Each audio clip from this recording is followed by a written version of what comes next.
Agus telah menceritakan kisah hidupnya di dalam ruang publik. Kalau di luaran sana ada pengacara-pengacara yang kira-kira banyak bicara, menyerang Novi ini itu. Aduh, udah Novi segera hubungin saya deh. Gua siapkan ribuan pengacara untuk belain Novi. Itu dia. Mau kasih makan pengacara 10 orang aja lah.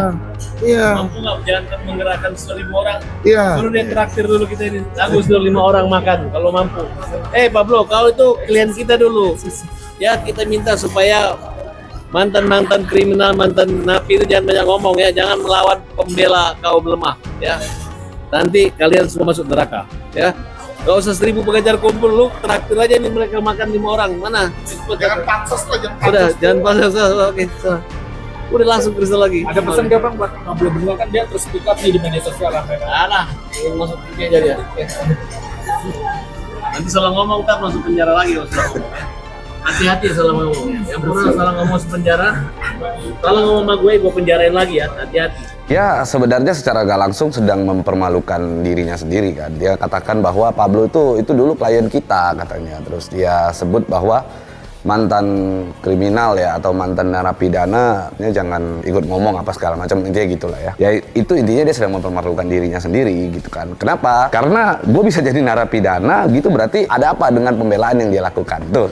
Kembali lagi, dan itu nggak usah diomongin sama dia, semua orang juga sudah tahu itu pernah kejadiannya. Menurut gua ya, satu sisi ya, sebagai seorang mantan narapidana itu jauh lebih mulia karena adanya sebuah bentuk pertobatan yang dilakukan oleh seseorang gitu ya. Itu wajar, orang semua punya masa lalu gitu ya. Dan ditambah lagi, bukannya Farhad Abbas belum pernah menjadi seorang terpidana, tapi hampir menjadi orang yang duduk di ruang persakitan itu hampir gitu ya. Farhad Abbas ini sudah hampir, seperti kasusnya dia di Ahmad Dhani itu hampir, karena sudah sempat kalau nggak salah saya membuat dia itu mentersangkakan dia gitu ya. Bahkan dia akhirnya minta maaf dan damai selesai. Lalu yang kedua juga dengan kasus dia dengan bapak angkat saya Pak Anton Medan itu kan, dia juga minta maaf, dia datang dia minta maaf. Saya nggak mau minta maaf gitu ya, saya nggak mau minta maaf karena bagi saya seorang yang punya harga diri ya harus tanggung dengan segala macam konsekuensi perbuatannya. Untuk apa ngomong berkeras-keras nanti ujung-ujungnya minta maaf? Nggak ada lah, jalan terus gitu.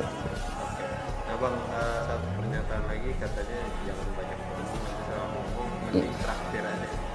Itu gimana bang?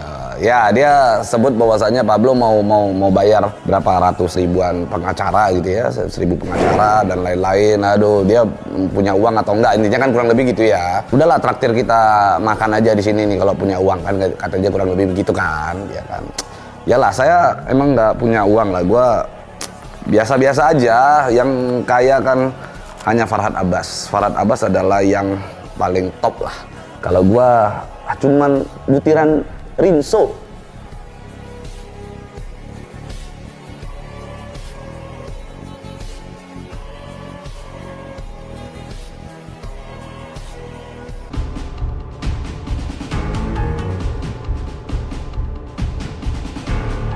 Oke, coba diperhatikan ya. Diperhatikan dia menyinggung untuk gua dulu secara pribadi, ya kan? Ya meskipun dia namanya tidak spesifik, dia buat Pak Goblok gitu ya, Pak apa gitu ya, pokoknya intinya itu tidak spesifik ya.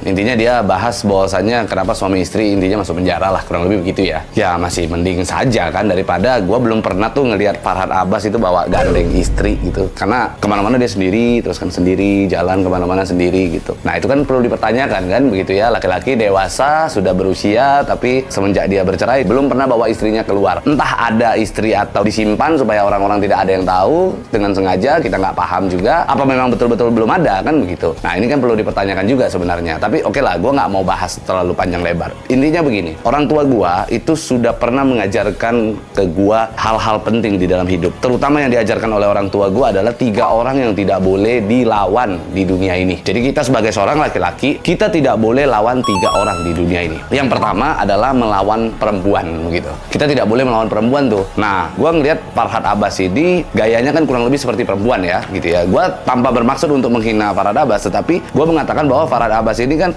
seperti perempuan itu, celotehan-celotehannya, keponya, nyinyirnya, dan sebagainya gitu ya. Kurang lebih kan sama, identik dengan gaya-gaya atau sifat-sifat perempuan. Lalu yang kedua yang tidak boleh dilawan adalah anak kecil gitu. Nah, coba perhatikan di pagi-pagi ambiar si Farhad nyerocos terus kan gitu ya, bicara terus, lalu di mana-mana bicara terus. Agus tuh kayak nggak dikasih kesempatan untuk berbicara. Nah, khawatirnya kan Farhad sama seperti anak kecil yang sedang belajar untuk berbicara kan begitu kan. Kasih aja nggak apa-apa. Jadi yang pertama tadi ingat, tidak boleh lawan perempuan, yang kedua tidak boleh lawan anak kecil. Nah, yang ketiga yang paling fatal adalah tidak boleh lawan orang yang mengalami gangguan jiwa gitu ya. Tidak boleh melawan orang gila gitu. Nah, gua tidak mengatakan bahwa Farhad Abbas itu gila, gua tidak mengatakan bahwa Farhad Abbas itu gangguan jiwa, tetapi gua menyarankan kepada orang-orang yang ada di sekitarnya Farhad Abbas, apalagi si Farhad ini kan kenal lama dengan saya. Jadi saya sayang aja gitu sama si Farhad ini gitu ya. Coba deh teman-teman yang ada di sekitarnya, gua minta tolong nih, tolong dong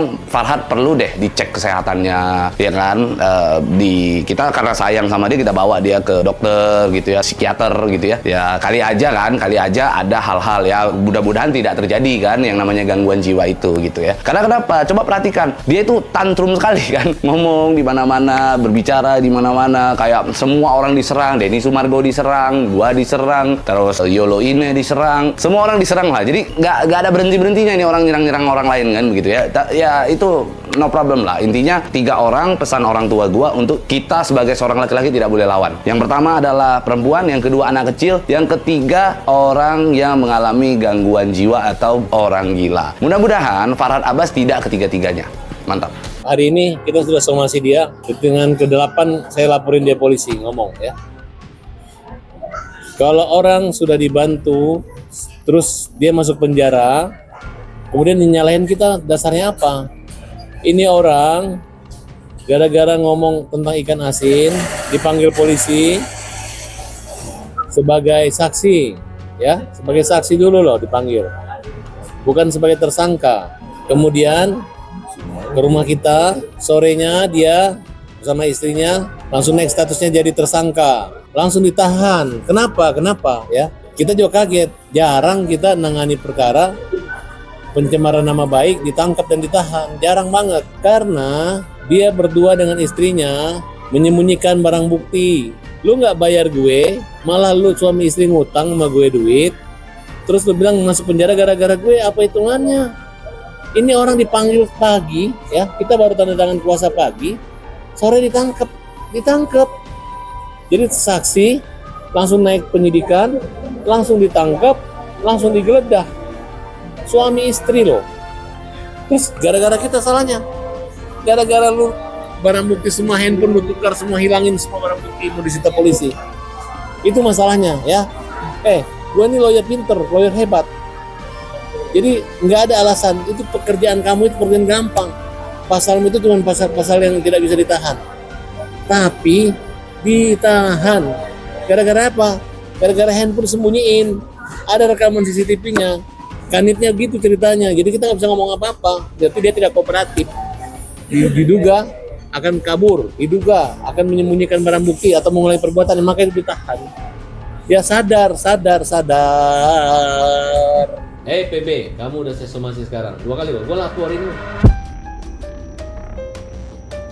Bang Pablo menanggapi somasi yang dilontarkan oleh Farhad Abbas, gimana nih tanggapan apa? Jadi terkait dengan somasi Farhad Abbas kepada saya, benar, gue terima somasi dari Farhad Abbas, tapi somasi berbentuk PDF, sekalipun itu bukan fisik, tapi gue orangnya sangat mengakui kalau memang disomasi ya bilang somasi, kan begitu, nggak apa-apa lah. Oke, pada prinsipnya di dalam somasi itu Farhad Abbas menyebut bahwa dia berkeberatan, intinya ya, dia keberatan dengan kalimat-kalimat saya di sana. Ada 3 hal gitu ya. Konteks yang pertama, di saat saya menyebut bahwa sifat-sifat daripada Farhad Abbas atau gaya-gaya daripada Farhad Abbas seperti perempuan, yang mana jelas di situ saya ucapkan secara spesifik. Di sana saya buat nyinyirnya, keponya, dan lain-lain. Saya tambahkan kata-kata itu bahwa itu mirip atau serupa dengan sifat perempuan. Dia keberatan dengan hal itu. Yang pasti itu tidak masuk di dalam konteks pencemaran nama baik, karena memang jelas betul bahwa nyinyir, kepo, dan sebagainya gitu ya, apalagi dia sampai menggunakan bando itu identik dengan perempuan, kan begitu ya.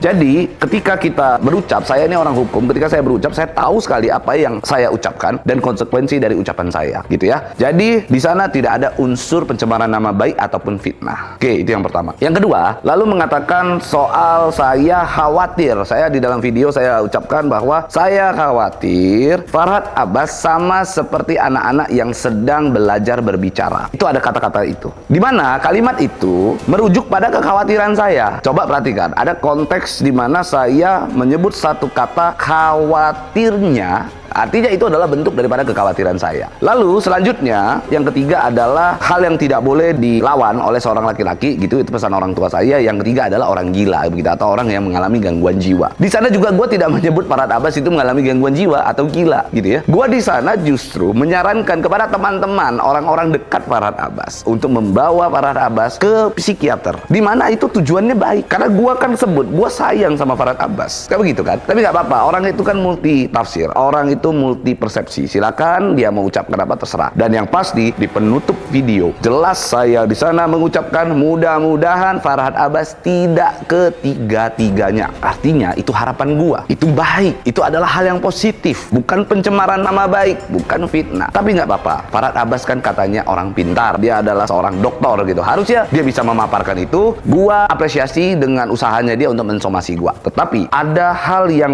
menarik yang gua ambil dari wawancara dia tadi malam, di mana wawancaranya dia itu dia menyebut bahwa Pablo dan istrinya pernah pinjam uang sama dia, pernah berhutang sama dia. Gini ya, saya ingin Farhad Abbas segera buktikan itu dalam waktu 1x24 jam. Oke? Kalau tidak, gua nggak akan somasi kirim surat, karena bagi gua video ini sudah mewakilkan peringatan bagi seorang Farhad Abbas. Saya sudah menegur Farhad Abbas via video tersebut secara terbuka. Oke, jadi saya ingin Farhad Abbas membuktikan kalau saya pernah pinjam uang sama dia. Satu. Yang kedua, Farhad Abbas sebut bahwa saya mengucapkan saya bisa tersangka gara-gara Farhad Abbas. Kan begitu kan? Saya tidak mengucapkan itu gitu. Jadi dia ada katakan gara-gara Farhad Abbas. Jadi saya tidak mengucapkan bahwa saya tersangka karena Farhad Abbas. Oke? Saya hanya menyebut bahwa saya tersangka itu menunjukkan bahwa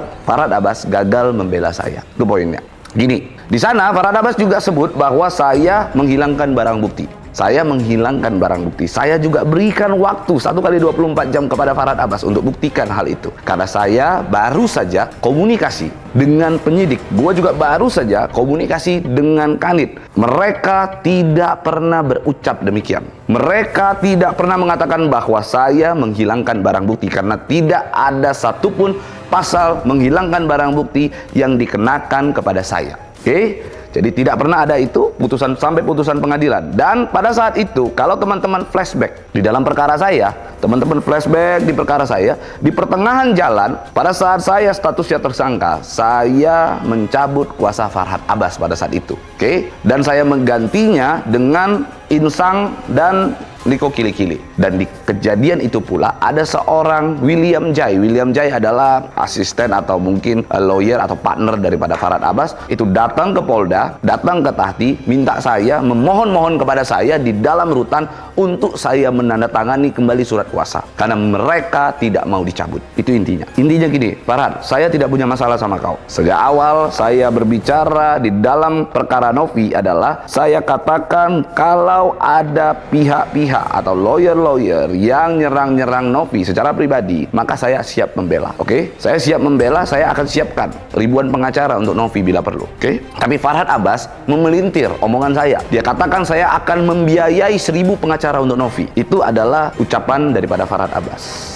Jadi saya ingin sampaikan, saya tidak pernah sentil-sentil kau, saya tidak pernah sama sekali mengganggu urusan kau, saya tidak pernah menyenggol urusan pribadi kau. Kau tidak punya masalah sama saya. Tapi kalau kau pancing, ingat, saya cukup sabar dan jangan buat saya untuk akhirnya mengeluarkan sifat asli saya. Itu kurang lebih Farhad Abbas ya. Pesan saya kepada kamu, Farhad Abbas, semoga kau sehat-sehat terus Farhad Abbas. Semoga kau bisa menjalankan semua niatan baik kau kau dalam menangani perkara Novi dan Agus. Gua doakan yang terbaik. Tapi ingat, jangan pernah kau ganggu saya. Jangan pernah kau senggol-senggol urusan pribadi saya. Kalau perlu saya juga bisa datangin kau. Kalau perlu kita buat pertemuan. Kalau kau mau jelas semuanya, kita buat pertemuan. Nggak apa-apa, kita bicarakan. Oke? Saya siap. Kalau kau hanya ngejar kata-kata maaf, kau asik ngomong di media bahwasanya, Pablo, kau wajib minta maaf, kau harus minta maaf. Kalau dengan kata maaf aku bisa membuat kau senang, bisa membuat kau bahagia, gitu ya, nggak apa-apa, saya minta maaf. Tapi kau juga harus klarifikasi omongan kau. Ada pertanggungjawaban di dalam ucapanmu, oke? Ada pertanggungjawaban di dalam ucapanmu. Di mana ucapanmu kau sebut saya pernah pinjam uang sama kau,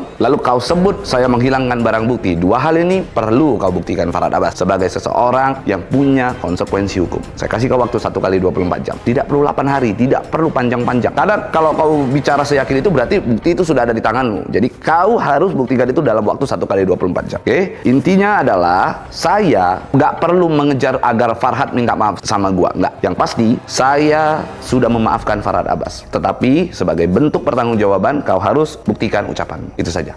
Ya.